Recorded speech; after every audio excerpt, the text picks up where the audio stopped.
오늘 본문은 시편 90편입니다.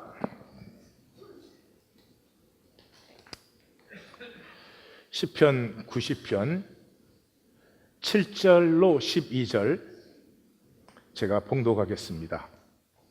우리는 주의 노에 소멸되며 주의 분내심에 놀라나이다.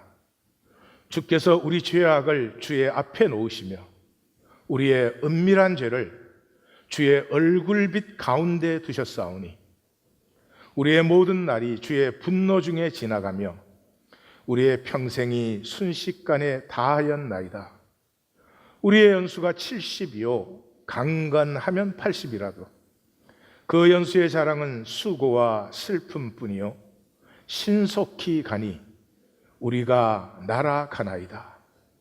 누가 주의 노여움의 능력을 알며 누가 주의 진노의 두려움을 알리이까? 우리에게 우리날 계수함을 가르치사 지혜로운 마음을 얻게 하소서. 아멘. 오늘 말씀의 제목은 무엇을 두려워하십니까? 무엇을 두려워하느냐가 내 삶의 모든 것을 결정합니다. 무엇을 두려워하느냐가 내 삶의 중심을, 내 삶의 내용을, 무엇보다도 내 삶의 한계를 결정합니다. 나는 과연 무엇을 두려워하는가? 같이 생각하면서 오늘 본문을 나누겠습니다. 오늘부터 시작되어서 시편 90편, 118편, 116편을 나누는데요. 이것은 우리가 이미 관찰 훈련을 통해서는 본 것입니다. 그래서 가나다라 읽기 훈련에 아주 좋은 기회입니다.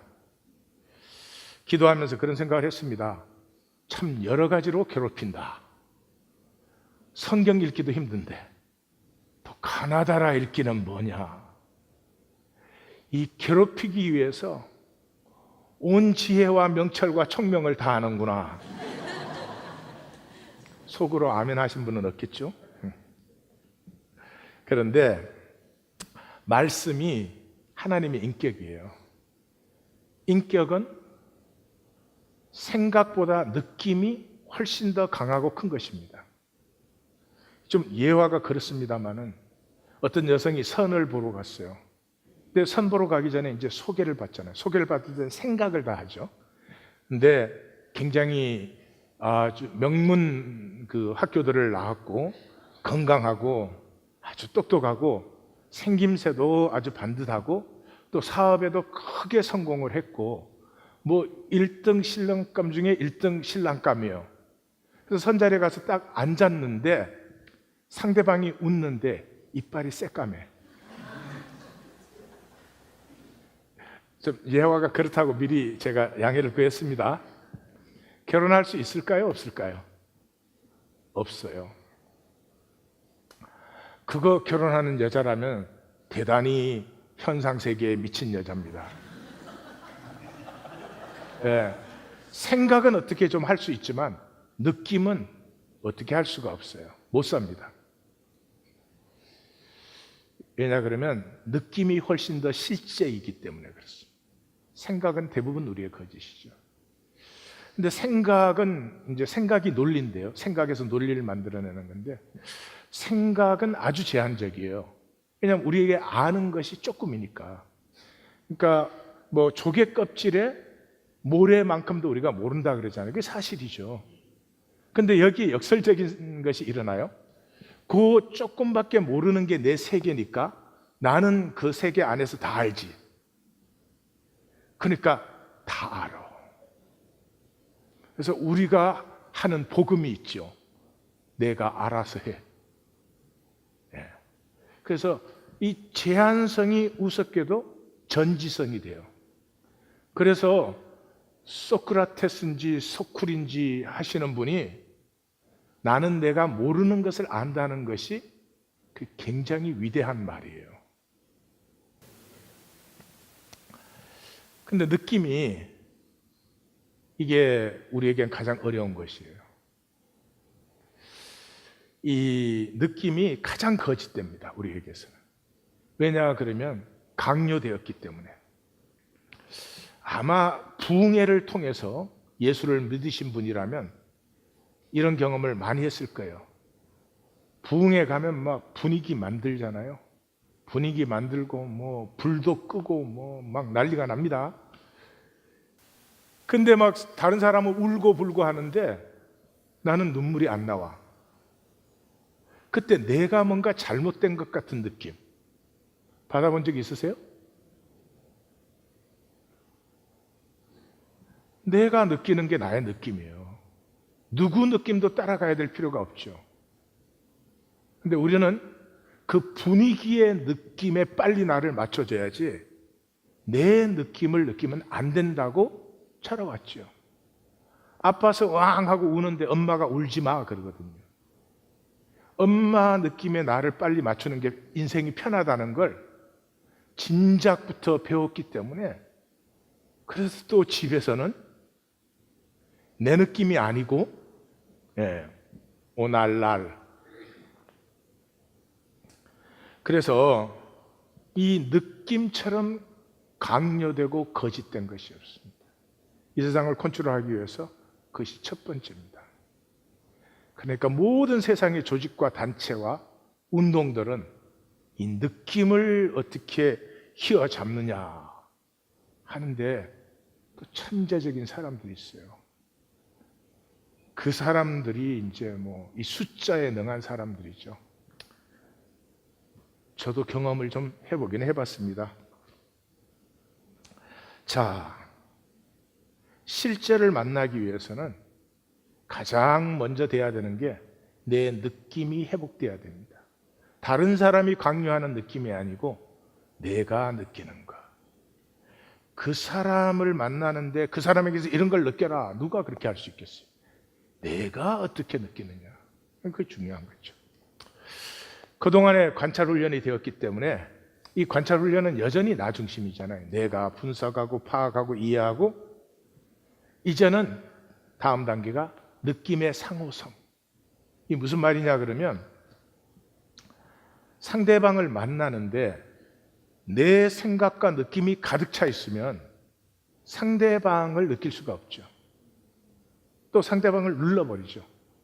아이하고 얘기를 하는데 아이가 얘기 나오는 대로 내가 따라가줘야죠. 그랬구나. 그렇게 된 것이었어. 네가 억울하게 느끼겠구나. 뭐 이렇게 해줘야지. 그런데 가지 말랐잖아. 내가 하지 말랬지. 어머머. 너무 전문가적 수준에서. 그러면 걔는 어떻게 해요? 금방 눌려서 내 느낌에다 맞춰버리니까 진정된 그 대화가 이루어질 수 없죠. 상대방의 느낌과 생각이 나에게 정직하게 나누어지게 하려면 내 생각과 느낌을 좀 가라앉혀 줘야 되는 거죠. 그리고 상대방을 내가 따라가 줘야 되는 거죠. 이제까지는 성경을 읽으면 첫자 읽는 것부터 뭐 벌써 난리가 납니다. 이게 무슨 뜻인지 막 파악하려고. 그게 아니고 성경 본문에 있는 느낌이 스스로 떠오를 수 있도록 내 느낌을 가라앉혀 주는 거죠. 내 생각의 주관성을 넘어서는 훈련입니다. 우리의 생각은 둘 중에 하나죠. 우리는 모든 것, 이 생각까지도 생각으로 하는 거예요. 말씀 만나기도 생각으로 하는 거예요. 오해하시면 안 됩니다. 생각을 없애라 그러지 않았습니다. 생각을 다스리라. 모든 생각을 사로잡아 그리스도께 복종시키라 그랬죠.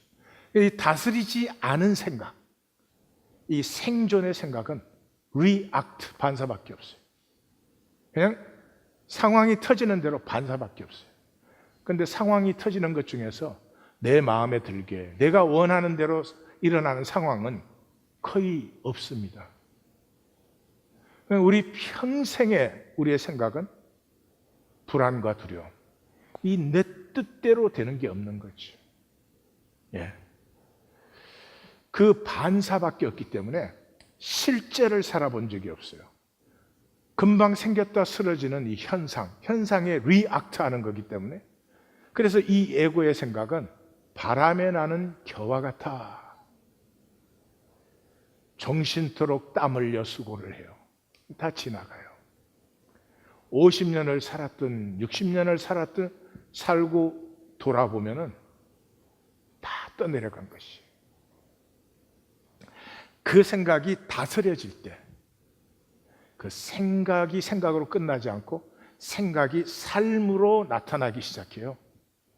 성육되는 거죠. 이게 말씀의 생각이에요.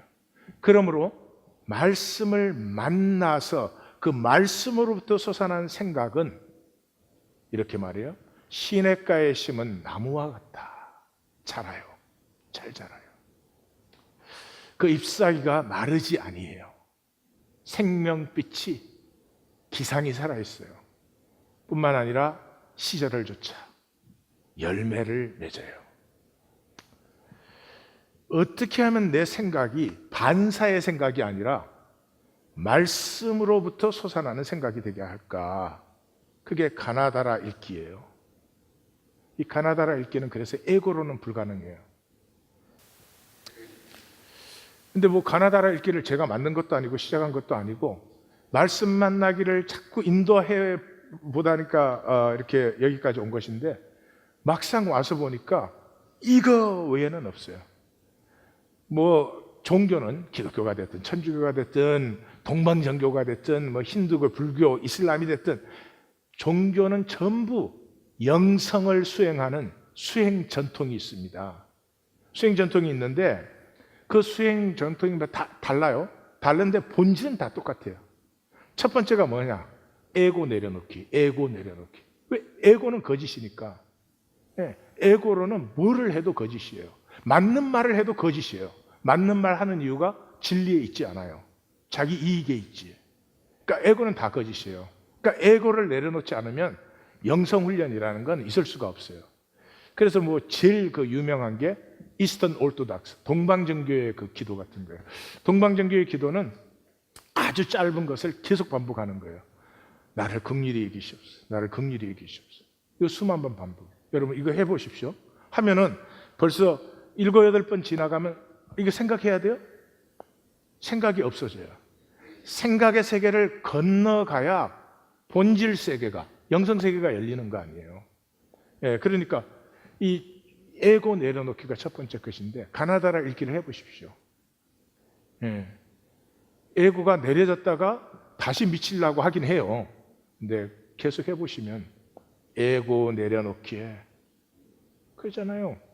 내가 10분 동안 가나다라를 읽기 했다. 아무것도 안 느껴져. 뭔 상관이 있어? 말씀과 같이 했잖아요. 말씀과 같이 하는 것 자체를 즐기는 거죠. 말씀과 같이 하는 것 자체를 즐기지 않는데 어떻게 말씀이 내게 다가올 수가 있겠어요? 항상 내가 막 분석하고 내가 파악한 말씀밖에 없어요. 그건 내 주권인데 무슨 능력이 거기서 나오겠어요? 두 번째가 그거죠.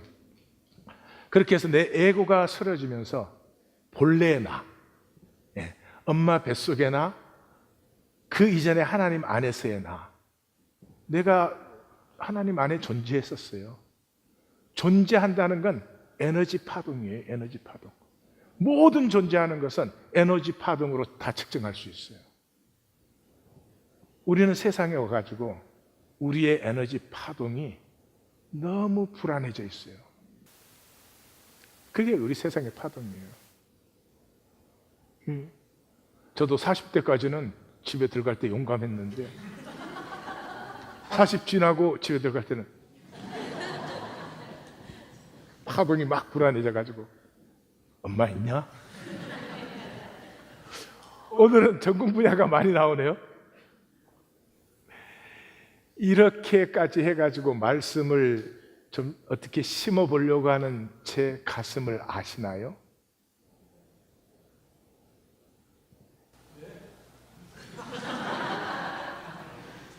빨리 진행해라 이거지. 네. 그 우리의 불안한 박동이요. 뭐 그 명상하는 사람들은 알파파라 그러지. 알파파. 알파파든 베타파든 그 뭔 상관이 없어요. 그 불안하던 파동이 말씀의 파동과 겹쳐지기 시작해요. 그러면 존재에서 솟아나는 힘이 있어요. 내가 세상에 자격이 좋아서가 아니고 존재 자체에서 솟아나는 기력과 에너지가 회복되기 시작해요.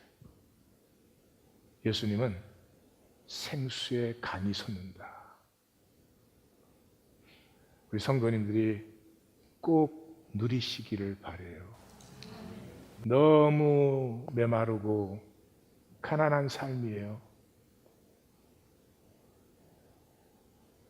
시냇가에 심은 나무가 시절을 쫓아 과실을 맺으며 그 잎사귀가 마르지 아니하니 그가 하는 그 손으로 하는 모든 일에 형통하리라.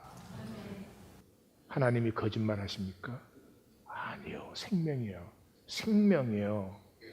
이게 생존이 되면은 참 정신토록 땀 흘려 수고하고 가시던 물과 엉겅퀴를 거두는 거죠. 자, 시편 90편으로 들어갑니다. 시편 90편은 모세의 기도다 이렇게 되어 있어요. 모세의 기도다 그 말은 신명기적이다 그런 말이에요. 그래서 사실 시편 90편의 모든 기절들은 신명기에 다 들어 있습니다. 그러니까 신명기적인 기도다 이거죠. 대표적인 게 1절 아니에요. 주는 대대에 우리의 거처가 되셨나이다. 이게 어디예요? 모세의 마지막 결론 부분이잖아요. 신명기의 마지막. 영원하신 하나님이 내 처소가 되나니 그러잖아요. 자, 우리 단락 나누기 이런 건 다 한 것이니까 오늘은 그냥 전반부 후반부 크게 두 개로만 나누어서 봅니다. 12절까지가 전반부예요. 전반부에는 1절부터 12절까지인데 1절과 2절, 11절과 12절이 이렇게 대칭이에요. 그리고 그 안에 내용이 들어있어요. 내용은 인생이 허무하다 이제 그거예요. 그러면 왜 허무한지 보십시다. 1절, 주는 영원한 우리의 거처이십니다. 주님이 우리의 거처. 우리는 주님 안에 거해야 되는 존재들이에요. 그런데 11절에 가서 봐요.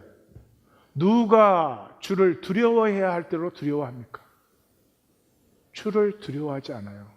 그러니 주 안에 거하지 않겠죠. 뭐를 두려워해요? 세상을 두려워해요. 그러니 어디에 있겠어요? 세상에 거하겠죠. 유한한 우리의 영원하신 거처이신 주, 그 주님을 경외해야 되는데 딴 걸 경외하고 있죠. 그래서 2절, 왜 영원한 우리의 거처가 되세요? 하나님이 만물 이전에 계셨던 분이고 만물 이후에도 계시는 영원하신 하나님이에요. 그 영원하신 하나님을 우리가 떠남으로, 우리가 두려워하지 않으므로, 그와 단절되어 아버지를 두려워하지 않으니까 탕자가 아버지를 떠났겠죠. 그 유한해진 우리. 자, 12절로 가서 보십시다. 우리에게 우리날 계수하는 마음을 얻게 하사. 우리날 계수하는 게 날짜가 며칠이나 세부라는 거 아니죠. 우리의 유한함을, 우리의 인생이 유한해졌다는 거죠. 하나님과 떨어짐으로 말미암아. 그러므로 우리가 다시 하나님께로 돌아가는 마음, 경외심을 우리에게 회복시켜 주시옵소서. 이렇게 되어 있어요. 그 안에 3절에서 9절까지, 10절까지 내용이 나옵니다. 3절에 주께서 말씀하셨어요. 돌아가라. 사람아, 인생들아, 돌아가라 그랬어요. 어디에? 영원하신 하나님과 단절되었으니까 그 허무에. 그래서 천년도 어제 하루 같아졌어요. 밤의 한순간 같아졌어요. 홍수처럼 쓸어가고 잠깐 돋는 풀 같아요. 아침에 피었다 저녁에 시드는 풀이요 꽃이에요. 왜 그렇게 돌아가게 됐나? 주의 노에 소멸되는 것이죠. 주의 노예. 왜 노예? 내 아들이 내 안에 거해야 되는데 나를 떠남으로 말미암아 멸망하고 그 말로 할 수 없는 저주 가운데 있어요. 어찌 아비가 노하지 않겠어요? 그래서 그 주의 노에 소멸되고 그 분노에, 주님의 분노에 정신이, 우린 놀랐습니다 그런데 산란해졌습니다. 산산이 흐트러져 버렸습니다. 그래서 죄악을 주 앞에 두시고, 죄악은 행동으로 나타난 죄, 은밀한 죄를 주의 얼굴빛 가운데 두셨습니다. 은밀한 죄는 마음속에 생각의 죄. 음욕을 품은 자마다 가늠한 것이다. 생각은 죄 아니다. 그렇게 안 하셨습니다. 모든 날이 주의 분노 중에 지나가며 인생이 70, 80이라도 수고와 슬픔 속에서 날아갑니다. 이걸 도표로 정리를 하면 네 단락이죠. 우리가 네 번 다 들어가요. 이 우리는 뭐예요? 지금 인류의 일반적 운명으로 돌아간 우리예요. 왜? 우리가 하나님과 약속 관계에 있었는데 약속이 깨어졌어요. 우리가 약속을 떠나버렸어요. 그래서 멸망할 수밖에 없는 일반적 관계에 있는 우리예요. 주가 우리의 거처가 돼야 되는데 죄로 단절된 우리. 죄로 단절되었다는 말은 경외심이 없는 우리. 하나님을 두려워하지 않아요. 돈 없는 건 엄청 두려워해요. 그래서 험으로 소멸되는 우리가 되었다. 이게 1절에 12절이죠. 13절에서 17절은 이제 이 가나다라 읽기를 해보시면 주라는 말이 21번 나오는 시편이에요. 이 짧은 시편에. 그러니까 에도네이가 주가 통통통통 떠올라요. 그런데 주가 떠오르면 뭐가 같이 떠올라야 돼요? 종이 떠올라야죠. 주와 종은 짝이잖아요. 종이 없는데 왜 주가 어디에 있어요? 주가 없는데 종이 어디에 있어요? 그런데 12절까지는 종이 일절 나타나지 않습니다. 약속이 깨어져 버렸으니까. 13절에 들어가면서 주의 종들 에벳가 나오죠. 그래서 1절에서 12절까지는 첫 단락은 시작이 주로 시작하잖아요. 시편 90편은 주로 시작하는데 마감이 뭐예요? 주를 경외함이 없다는 거죠. 주를 두려워하지 않는다는 거죠. 13절에 17절 후반부는 뭐예요? 시작이 종들이죠. 마감이 어떻게 시작해요? 그래서 주 우리 하나님, 종들이니까 주 우리 하나님으로 마감되어져요. 자, 그러면 이 사람들이 무엇을 요구하고 있는가? 여호와여 돌아오소서. 어디로? 약속으로 돌아오시라는 거죠. 약속을 떠나봤더니 고통과 슬픔밖에 없어. 허무하게 떠내려가는 것밖에 없어. 그래서 하나님 돌아오십시오. 약속으로. 자, 저하고 A라고 하는 사람이 약속을 했어요. 근데 A가 약속을 깼어. 그러면 이 깨어진 약속을 새롭게 하려면 약속을 깬 사람이 돌아와야 돼요? 약속을 지킨 사람이 돌아와야 돼요? 지킨 사람이 돌아와야 돼요. 자, 남편과 아내가 이제 결혼했다. 약속해준 거 아니야? 근데 남편이 약속을 깼어. 근데 남편이 뭐 덜렁덜렁 오더니 우리 다시 시작하자. 다시 시작됩니까? 절대로 다시 시작되지 않습니다. 다시 시작하더라도 그 다시 시작하는 자리는 약속이 깨어진 아픔과 저주를 그대로 둔 채 시작하는 것입니다. 돌아와야 되는 것은 안 깬 사람이 돌아오는 것입니다. 그래야 약속이 처음부터 새롭게 시작될 수 있습니다. 약속을 안 깬 사람이 돌아와야 돼요.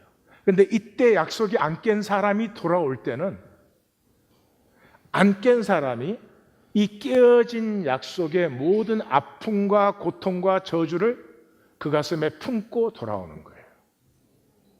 그렇기 때문에 약속이 처음 하는 것처럼 새롭게 시작될 수가 있어요. 보셨죠? 제 지혜로는 더 이상 설명할 수가 없으니까. 그래서 여호와여 돌아오소서 이때 이렇게 말하잖아요. 여기 왜 여호와가 나와요? 여호와는 이스라엘과 약속의 하나님을 부를 때 여호와라고 한다. 제가 말씀드렸죠. 만유의 주님을 얘기할 때는 하나님 엘로힘이라고 한다. 그래서 여호와여 돌아오소서 주의 종들을 불쌍히 여기소서. 이건 깨어진 약속에 다시 돌아오기를 원합니다. 언약 관계가 되게 하소서. 그래서 주의 행하심을, 주의 영광을 나타내소서.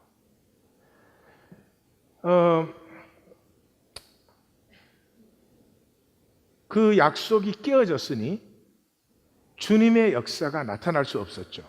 주님의 영광이 나타날 수 없었죠. 그런데 이제는 나타내소서. 그러니까 나타내소서 이는 이 말 속에는 이제 주님의 주님 되심을 우리가 받아들입니다. 우리는 종이오니 무엇이 되었든지 주님이 나타내는 것을 우리가 받겠나이다. 이해됩니까? 오케이. 그거를 누구한테? 주의 종들과 그 자손에게. 주의 종들은 누구? 아브라함, 모세, 여호수아, 다윗. 그 자손은 누구? 우리 조상들은 신실하게 약속을 지켰는데 그 약속을 깬 우리에게 지금 백을 살짝 쓰는 거예요. 그래서 약속의 반전을 요청하는 거예요. 왜냐하면 종이니까.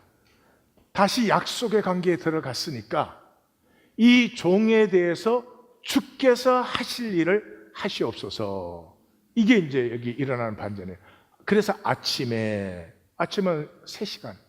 약속이 깨어진 시간이 지나서 약속이 새롭게 출발되는 이 3시간에 그건 뭘로 했어요? 헷셋으로.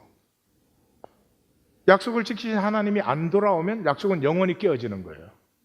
그런데 전적으로 은혜로 헷셋으로 하나님이 돌아오신 거죠. 그래서 아침에 주의 인자하심이 우리를 만족해 일생 동안 즐겁고 기쁘게 하시고 괴로운 날 수대로 우리를 즐겁게 하시고 화해 연수대로 기쁘게 하시고 굉장히 좀 이걸 읽을 때 다 이상하게 아마 느끼셨을 거예요. 이상하게 느끼신 이유는 우리가 새 언약을 받은 사람들이 아닐 수 있다는 걸 점검하셔야 돼요. 자, 아까 제가 그랬죠. 약속을 안 깬 사람이 돌아와야 그 약속은 처음 약속처럼 회복되는 것이다. 깬 사람이 돌아와 봐야 그건 이미 깨어진 약속의 저주와 상처와 아픔 그대로 있는 거죠. 그러면 하나님이 내가 받아야 될 모든 아픔과 상처와 저주와 고통을 하나님이 품으신 채로 내게 돌아왔어요. 그걸 만난 사람은 약속을 또 깰까요? 지킬까요? 반드시 지키게 되어 있습니다. 나 때문에 깨어진 아버지의 가슴을 느끼는 아들은 불효가 죽어요. 불효가 죽어버려요. 불효하려고 해도 안 돼요. 그러므로 새 언약, 하나님의 새 언약을 만난 사람은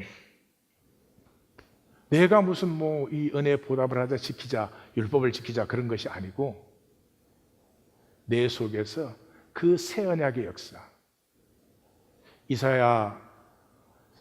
이사야서는 3권으로 된 책인데 가운데 책이 이 포로기 귀환을 노래하는 책이에요.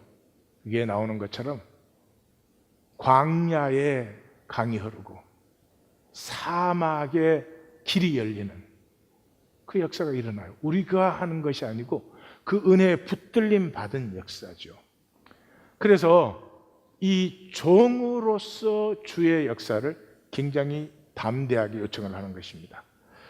허무, 우리의 그 죄악 때문에 주의 노로 말미암아 우리가 소멸되는 것, 우리의 은밀한 죄 때문에 그 주의 분노가 반전이 되어서 우리의 생에 괴로웠던 것, 우리가 화를 당한 날들이 기쁨으로.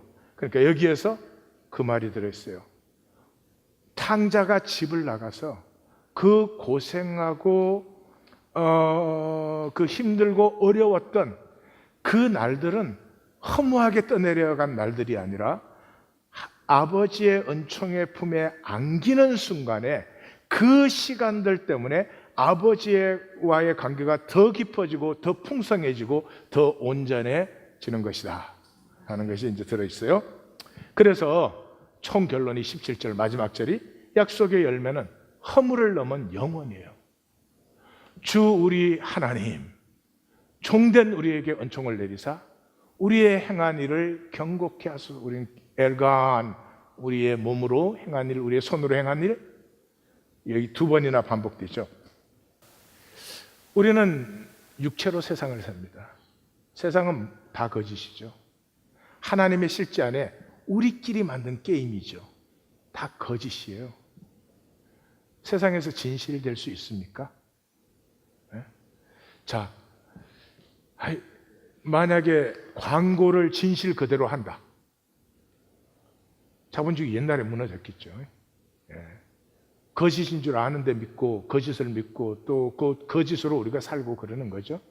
우리가 육체로 세상에 사는 우리는 다 거짓됩니다.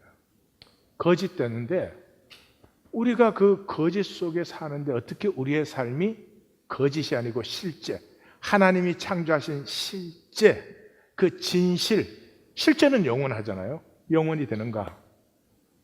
그 열쇠가 종말성이죠. 종말성. 그러니까 거짓 세계 속에 거짓됨을 살 수밖에 없는 우리임에도 불구하고 우리의 거짓된 삶과 생각과 말과 행위 속에 향함이 있을 때 무엇을 향해요?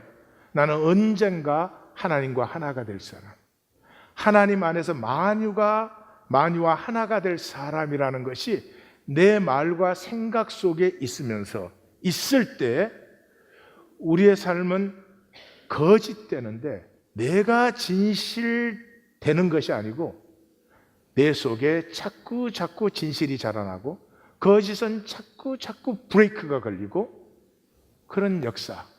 그래서 부족함에도 불구하고 그 향함 때문에 합력하여 선을 이루는 역사가 일어나는 것입니다. 그것이 내가 산 삶이 허무가 되느냐 영원이 되느냐 하는 것을 가르는 것이죠. 그 가르는 것이 뭐라고요? 종말성 또는 향함이다 이 말이죠.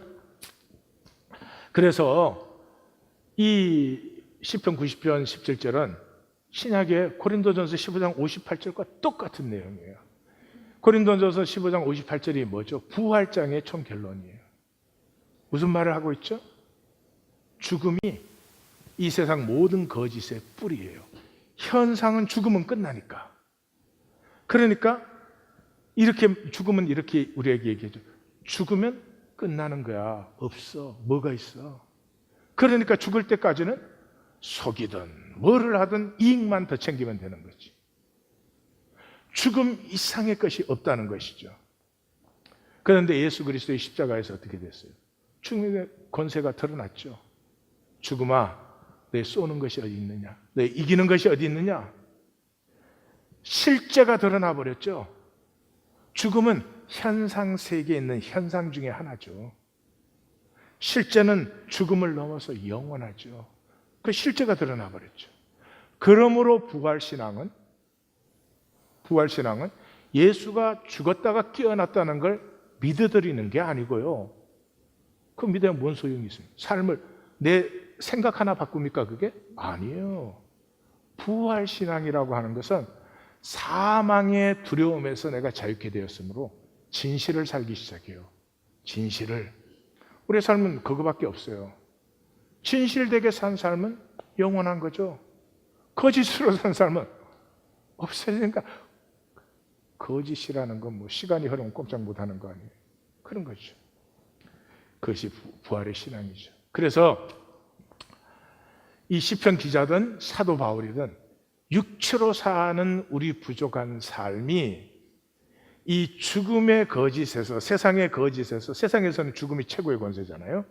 그래서 뭐 어느 나라든지 최고형은 사형 아니겠어요? 그 권세에서 자유케 되면서부터 어떻게 살아요? 주의 일에 더욱 힘쓰는 자들이 돼요. 주의 일이 뭐예요? 이하권위를 창조한 하나님 안에서 이하권위가 되는 것, 그게 주의 일이에요. 내가 나로 진실해져서 하나님이 창조하신 열매를 맺는 것. 그래서 부활장 시작에서 뭐라 그래요? 10절에서 하나님의 은혜로 나는 나 되었다. 그런 거죠. 그래서 우리의 삶에 부족하고 연약함에도 불구하고 헛되지 않다. 그 종말의 소명을 향해서 살아라. 세상 거짓을 이기려고 하면 못 이깁니다. 거짓 세상 속에 사는데 어떻게 뭐 거짓 안 되고 살아요. 그 속에 살지만 나의 중심의 진실이 하나님과 하나 되는 그 날을 바라볼 때 내가 하나님의 신부가 되는 그날을 바라볼 때 거짓은 솔직히 말해서 그게 뭐 내가 왜 저런 거에 쏘갔나 싶은 생각이 들죠. 자, 시편 90편은 제4권, 시편 제4권의 시작이에요. 4권이 90편부터 106편까지인데 이것은 포로 귀환을 노래한 시편이에요. 이 시편 그 4권이 포로지의 그 회복을 노래하는, 벌써 90편 읽으시면서 그걸 좀 느끼셨겠지만은 이사야서는 3권의 책으로 된 책인데 1절에서 39장까지는 첫 번째 책, 그 다음에 두 번째 책이 40장에서 55장까지, 56장에서 66장까지 세 번째 책. 이 두 번째 책은 이 하나님의 새 언약의 역사를, 언약이 깨어져 버렸어요. 그 1권에서 39장까지 1권의 주제는 그거예요. 심판이 되는 거죠. 심판이 되는 거여서 히스기야가 결론 부분에 나오죠. 히스기야는 아시리아에게서는 구원을 받잖아요. 그런데 바벨론에게는 너희들은 멸망한다. 포로로 잡혀간다. 그게 39권이에요. 그래서 그걸 못 본 채 히스기야는 참 믿음이 좋았다 그러면 그런 걸 보고 성경을 지 맘대로 읽었다 그러는 거죠. 성경을 성경으로 읽으면 39장까지의 결론은 그 아시리아에서 하나님이 구해 줌에도 불구하고 그 교훈을 깨닫지 못하고 결국 바벨론에 망할 일을 한다 이거죠. 그래서 두 번째 책은 이 하나님의 그 약속으로 돌아오심이에요. 포로로 잡혀간 포로들은 자기들은 어떻게 할 수가 없어요. 하나님이 돌아오셔야 돼요.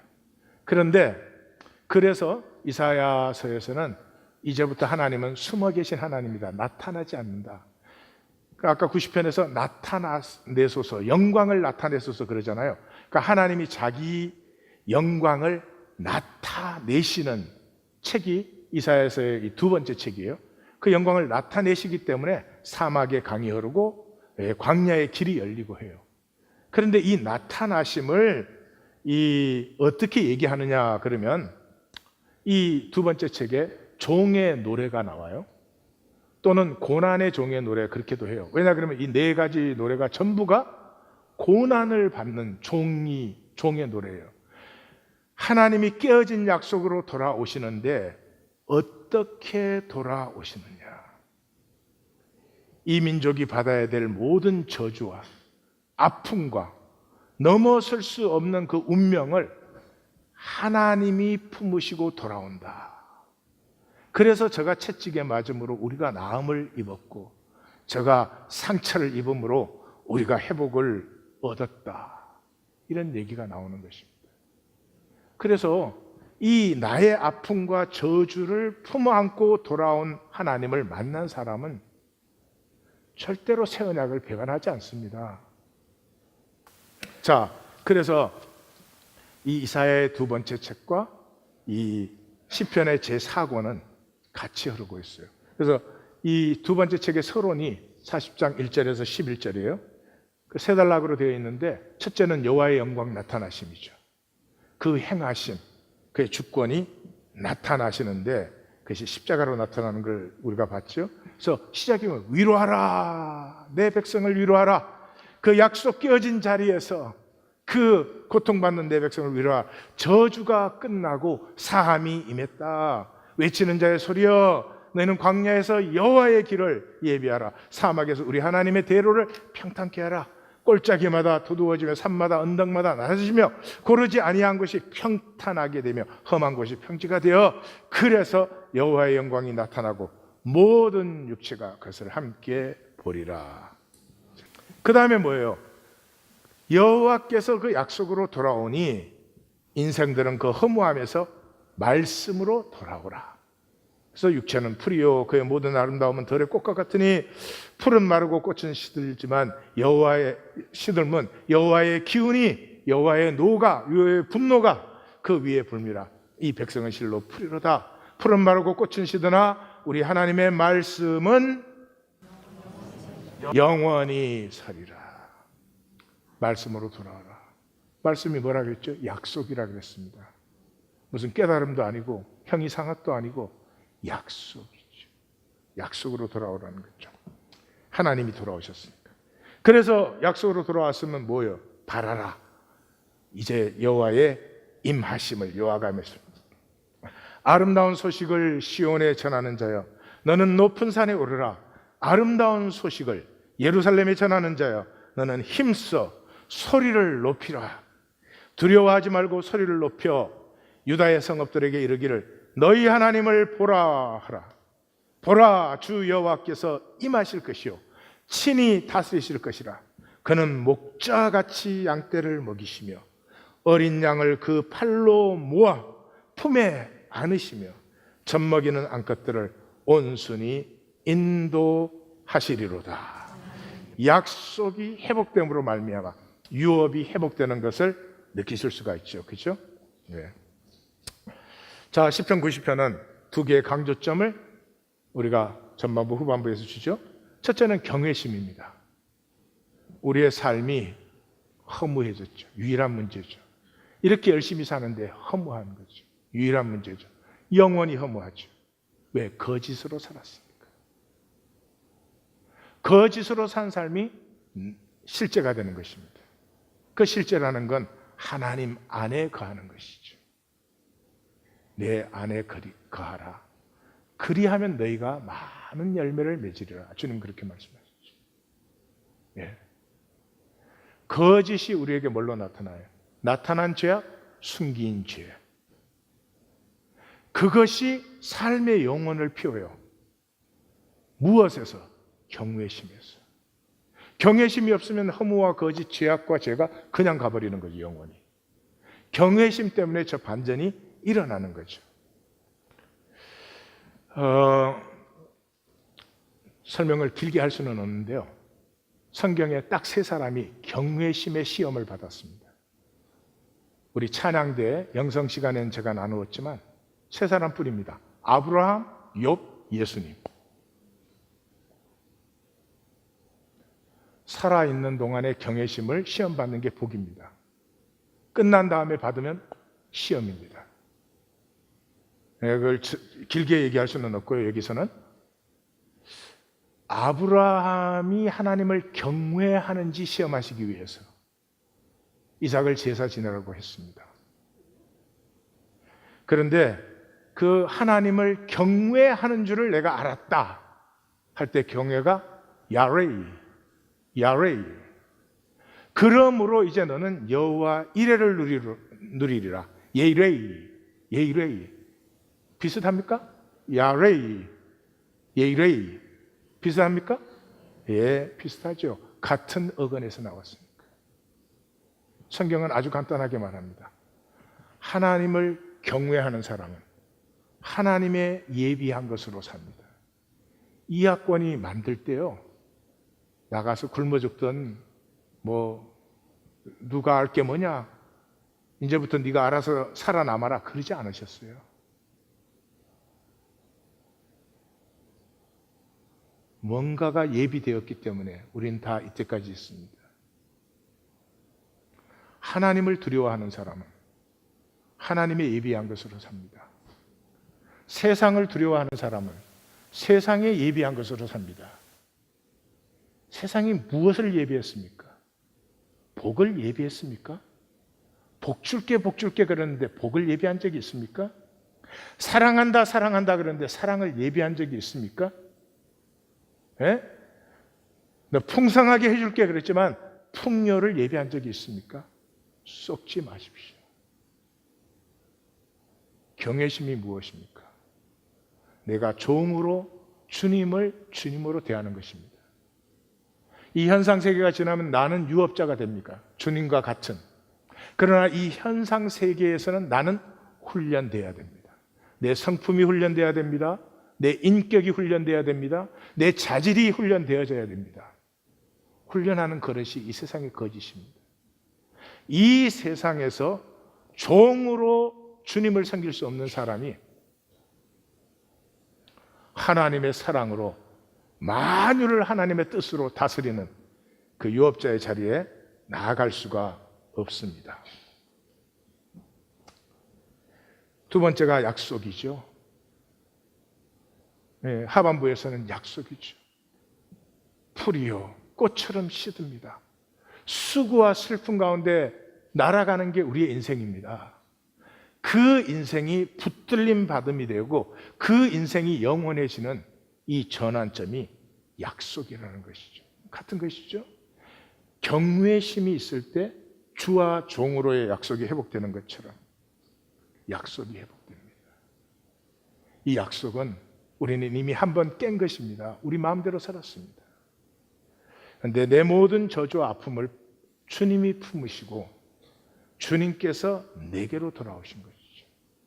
약속은 한 가지 분명한 법칙이 있습니다.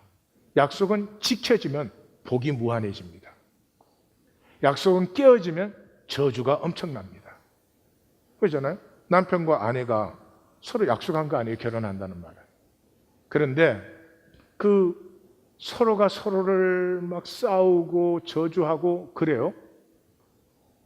그러면 그게 복이 증가됩니까? 아니죠. 저주가 증가되죠. 근데 두 사람이 약속대로 서로 사랑하고 인내하고 용서하고 용납해요. 두말할 것도 없죠. 복이 증가하죠. 시편 90편은 인생 문제에 대한 정직한 답변입니다. 이 인생의 허무에 대해서 세상은 무수한 거짓 구원들을 얘기합니다. 힘이 있으면, 돈이 있으면, 명예가 있으면, 인기가 있으면, 성공만 하면 그러면 너는 다 되는 거라고. empty optimism. 사람끼리 통하는 것으로.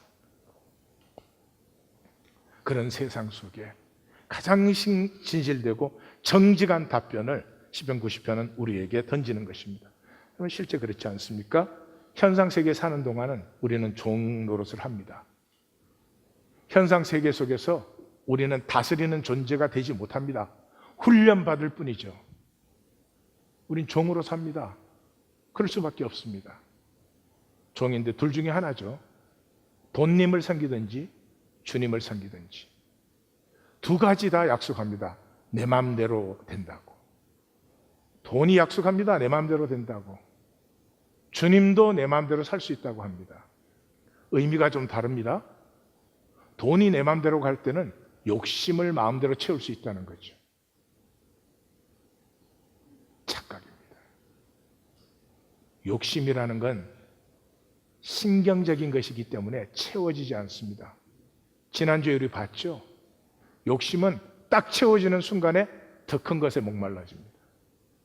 더 큰 것이 채워지는 순간 더 큰 것에 목말라집니다. 속도가 점점 빨라집니다. 주님이 내 마음대로는 뭐예요? 주님을 섬기는 종이 되면 내 가슴에 실제가 회복됩니다. 깨끗하고 싶고. 우리가 뭘 원하는 것 같습니까? 더럽고 싶습니까? 지저분하고 싶습니까? 아닙니다. 깨끗하고 싶습니다. 아름답고 싶습니다. 신비하고 싶습니다. 모세의 가슴을 전함으로 오늘 말씀을 마치겠습니다. 모세는 신명기 마지막 말씀에서 30장이 마지막 말씀이에요. 31장은 여호수아서 계성, 32장은 모세의 노래, 33장은 모세의 축복, 34장은 모세가 죽는 것. 그 다 후기들이고 30장이 마지막 말씀이에요. 그 마지막 말씀에서 뭐라고 합니까? 내가 오늘날 내게 명한 이 말씀은 어려운 것 아니다. 먼 것 아니다. 하늘에 있는 것 아니다. 바다 밖에 있는 것도 아니다. 오직 그 말씀이 매우 가까워 내 입에 있고 내 마음에 있다. 내가 이를 행할 수 있느니라. 그렇습니다. 우리의 마음을 정직하게 들여다보십시오. 있습니다. 아름답고 싶고 복되게 살고 싶은, 내가 모든 사람에게서 이익을 취하는 사람이 아니고 내가 모든 사람의 복이 되기를 원하는 것이 우리 안에 있습니다. 그래서 이렇게 마감합니다. 내가 오늘 하늘과 땅을 불러서 정결을 삼는데 생명과 사망이, 복과 저주가 너희 앞에 놓여 있는데 너희는 생명을 택하라. Choose life. 그래서 내 하나님 여호와를 사랑하고 그 말씀을 쉐마하며 또 그를 의지하라. 맹세하신 약속 안에 내가 거하리라. 이렇게 말씀을 만나잖아요. 가슴이 뜨거워져요. 내가 분석한 말씀은 백날 가야 아무리 잘 분석해야 그렇게 분석해서 설교를 아무리 멋있게 한들 그건 인간 논리로 끝납니다. 내 만난 말씀, 내게 임한 말씀은 가슴을 뜨겁게 해요. 사랑하는 성도님들, 마감합니다. 이때까지 애쓴 것으로 충분합니다. 게으른 것을 포함해서. 게으르기가 보통 힘든 게 아니에요. 게으를 때 에너지를 많이 씁니다. 이 드라마 보는 사람들은 이 편에서 내가 끝내야 되는데, 우리가 열심히 안 살아서 문제가 아닙니다. 지나치게 열심입니다. 근데 허상을 살아요. 거짓을 살아요. 그래서 에고의 신경성 고생만 계속하는 거예요. 그래서 그렇게 에너지를 많이 써서 열심히 사는데요, 인생은 시들고 떠내려가요. 내가 언제 이렇게? 우리 안에 있어요. 멀지 않아요. 사랑하세요. 또 헛되고 거짓된 제스처 하지 말고요. 잘못된 사람 볼 때 저 사람 왜 저래? 그 얼마나 쉬워요. 그 사람이 그렇게 하는 그 아픔을, 두려움을 말 안 하셔도 돼요. 같이 느껴주는 거예요. 그게 사랑이에요. 내가 말 안 해도 만물은 이미 통하고 있어요. 세상은 단절됐다고 거짓말하지만 단절되어서 존재할 수 있는 건 아무것도 없어요. 용서하세요.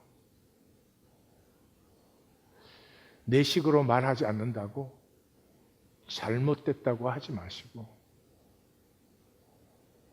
저렇게도 볼 수 있구나, 그것부터 시작하세요. 그게 내 안에 있는 실제입니다. 그것을 살면서 생명은 장성해져 나가요. 똑같이 고생해요. 근데 실제가 자라나는 신경성 고생이 아니고 영광의 고난이에요. 약속 안에서의 즐거움과 기쁨을 누리기 시작해요. 똑같은 삶인데 자신감이 생기고 소망이 보이고 주님 만날 그 시간이 기다려지고요, 그때까지 내가 할 일이 있는 걸 알아요. 무슨 은퇴한 뒤에 뭘로 먹고 사나, 그러지 않습니다. 이게 얼마나 삶을 천박하게 만드는 이 세상 기제입니까? 우리는 신앙을 잘 믿으면 주님이 보조해 주는 줄 알아요. 예? 내가 뭐가 필요한데 뭘 해야 되는데 주님이 보조해 주는 줄 알아요. 주님은 주님이셔서 보조할 줄을 몰라. 그게 유일한 문제예요. 주님을 보조자로 만들려고 하시면 신앙이 다 거짓말 같을 것입니다. 절대로 안 되는 것을 보실 것입니다. 그러나 말씀을 따라 살려고 하면 신앙이 얼마나 복인지, 얼마나 아름다운 것인지 그 누림의 영광이 충만하실 것입니다. 기도하십시다.